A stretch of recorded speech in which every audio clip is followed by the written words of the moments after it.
Burirno Rampamana Mutagrin Bago Jote Kachuko Sanmonote Sangrong Sara Amra Bangar Mohira Chamat Shodor Police Habanogo Kadum Punoka Kadum Punogmani Yago Diajinten Deputy Sanika or Manjaka Amra Bangar Mohira Chamas Tangpang Smith Deb Botini Koktomatun Saka Lightana John Tani Jenny Chalmariwa Srinagar Tano Kobja Joyram Kamini Koraburi Buri Sikli Chaso Rampajaka Chila Sikla Rogbai Metani Jenny Chalmariobo Haina Birunia Pia Arbari Tanawa Kobja Sikli Chaso Buri Rampajaka Samusita Tanarava Te Botano Botaka Botaklai Metani Nichicha Chalmariwa Panishaga Tanani Chanpur Amte Korokso Umul Sopsia Burino Rampeka Samusita Tanara Tabu Chetike Rampejakmani Satok Jakmani Botajamani Patim Bangotonka Police Dog Amhai Pati Monotui Cherry Night Pati Mumba Kranjak Krak Mazaradi Tong Abuna Borok Sanmong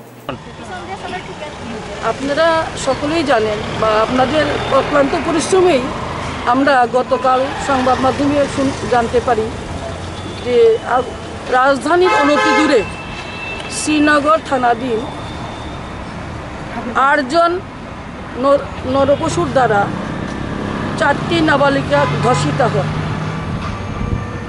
তাছাড়া এই 2 মাস আগে সেই একই জায়গাতে বিশ্বলক্ষ্মী দেববর্মা নামে একজন মহিলার রক্তাক্ত মৃতদেহ এখানে জঙ্গলে পাওয়া যায়।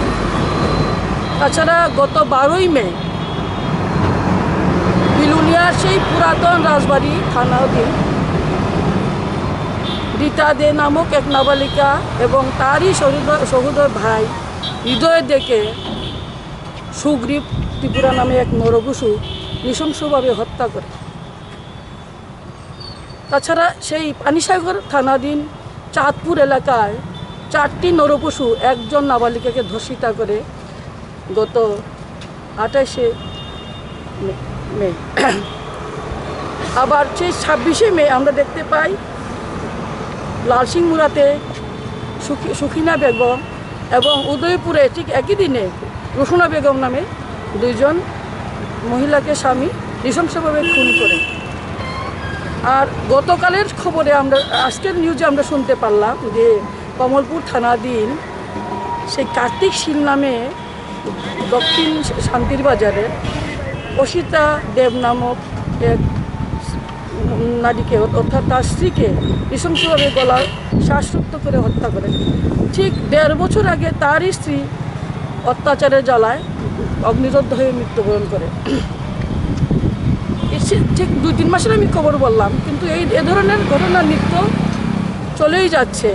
গত 2 বছর আগেও সেই 19 সালে সেই যে হায়দ্রাবাদের প্রিয়াঙ্কা রেড্ডির যে 27শে নভেম্বর যে প্রথমে ধর্ষণ, তারপরে হত্যা, তারপরে পুড়িয়ে মারার ঘটনা ত্রিপুরাতে ঘটে গেল। আমরা দেখতে পাই যে ওই আপনার শান্তির বাজারের অজয় রুদ্রপাল সেই কল্যাণপুরের একটা নাবালিকাকে অপহরণ করে নিয়ে যায়। 1 মাস ধর্ষণের পর 8ই ডিসেম্বর সে 19 সালে সে প্রথমে হত্যা করে তারপরে পুড়িয়ে মারে। ঠিক একই ঘটনা দেখলাম না বছরের পর বছর বা এই সমস্ত ঘটনার আমরা প্রতিবারই প্রতিবাদ করে আসছি বা সুষ্ঠু বিচারের জন্য আমরা বলে আসছি। আমরা ওই জেলা শাসকের কাছে কতবার গিয়েছি, কিন্তু কোনো সেটা সুষ্ঠু তদন্ত হয় না।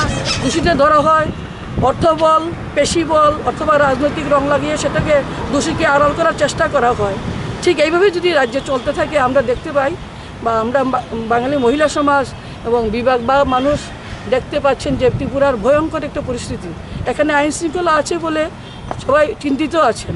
সেই বিবেচনা করেই আমরা আজকে এখানে আসলাম, যাতে এইভাবে ঘটনা সুষ্ঠু তদন্ত হয়, দোষীদের গ্রেপ্তার হয় এবং সুষ্ঠু তদন্ত হয়। কেউ যেন সেই রাজনৈতিক নখ লাগিয়ে বা অর্থের বলে পার পেতে না পারেন, সেই সমস্ত বিষয় যেন আমাদের সমস্ত দেশের আমরা রাজ্যের নারীরা, ভাইরা, বিবেকবান মানুষরা প্রতিহত করতে পারেন এবং সেই দিকে নজর দিতে পারেন। আপনাদের মাধ্যমে যেই সংবাদ মাধ্যমটা আমরা সবাইকে জানিয়ে দিতে চাই এবং আপনাদের অক্লান্ত চেষ্টায় আমরা সেই সমস্ত খবর যেন শুনতে পাই এবং সে সুবিচার পাই। আপনাদের মধ্যে সবাইকে আমরা জানাতে আমরা 9 দাবি নিয়ে এসেছি। কাদের উদ্যোগে এবং আপনারা কাদের কাছে আজকে ডেপুটেশন দেবেন? পুলিশ মহানির্দেশকের কাছে দেব। সেই সমস্ত অত্যাচারী খুনিদের যাতে সুষ্ঠু তদন্ত হয়, বিচার হয়, ন্যায় বিচার হয়, সেই জন্যই আমাদের দাবি। হয়, প্রশাসন ধরছে, কিন্তু ওরা পার পেয়ে ওদেরকে বিভিন্ন ছলনায় অর্থ বলে বেশি বলে ওরা পার পেয়ে যাচ্ছে, কিন্তু এটা আমরা মানতে পারছি না। এই পরিস্থিতিতে অহরহ অন্যায় বিচার অত্যাচার খুন রাজ্যে বেড়েই চলেছে। তাই ভবিষ্যতে আমরা দেখছি একটা ভয়ঙ্কর পরিস্থিতির সম্মুখীন হব আমরা রাজ্যবাসীরা। তাই আমরা সবাই সচেতনতা করেই আমরা এখানে এসেছি। আমার নাম শ্রীমতী দেব, আমি বাঙালি মহিলা সমাজের রাজ্য সচিব।